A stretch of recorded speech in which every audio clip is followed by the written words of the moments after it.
What are the lessons I learned from having a classic car in our local Christmas parade? Number one, be certain your decorations are well attached.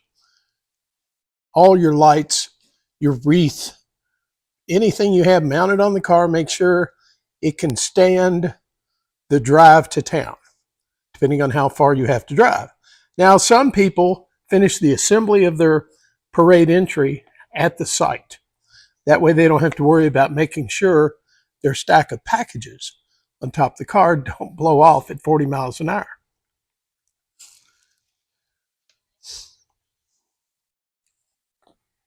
Number two, if you're going to buy an inverter to operate these lights, be sure you get one that's a pure sine wave. There are two different types of inverters. One is a modified sine wave. The other is a pure sine wave. Modified sine wave inverters will be the cheaper ones. Avoid those because there's limitations on what electronics you can operate off that inverter. Now, I know right now I want to operate Christmas lights off of it, and any inverter will operate Christmas lights. But if you plan on keeping that inverter and using it for other electronics like laptops, TV, any sort of other electronics, you'll do best to get a pure sine wave inverter.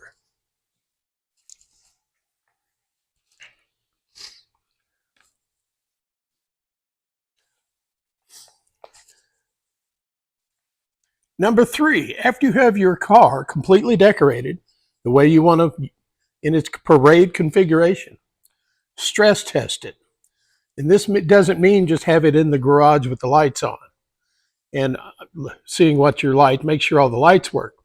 This means driving it at an idle speed with all your headlights on at night and watching the voltmeter inside your car. Inverters generally have a high voltage and a low voltage warning, and they'll quit working. If your inverter gets down below a certain voltage, it will shut off as a safety measure to prevent it from running down your battery completely. So be sure if you're using an inverter to stress test and run your car, operate it for a full hour at idle speed to make sure that your alternator will keep your system running. Failing that, I would recommend having a separate storage battery to operate the inverter. It's worth the investment to avoid having your lights shut off, the inverter shut down on you for low voltage right at the beginning of the dang parade. Been there, done that twice. Number four, I highly recommend that you have an in-car voltmeter, watching your voltage situation while you're driving. If you're using an inverter that's powered by the car battery and the alternator, monitor that voltage. If it drops below 12 volts, your inverter may shut down on you.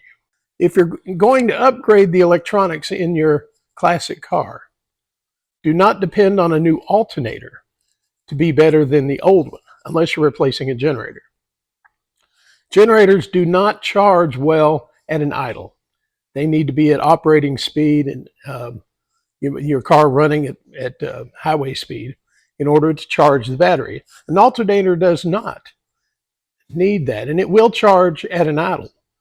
But again, be careful what you... an alternator will charge at an idle, but how well it charges is another story. Again, a voltmeter will tell the tale.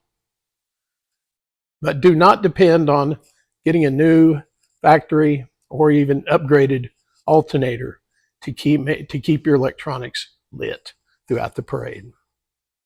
All right, those are the tips I learned from having a classic car in our local Christmas parade. And I'm still learning. So we'll see you next Christmas with all our lights on. Thanks for watching.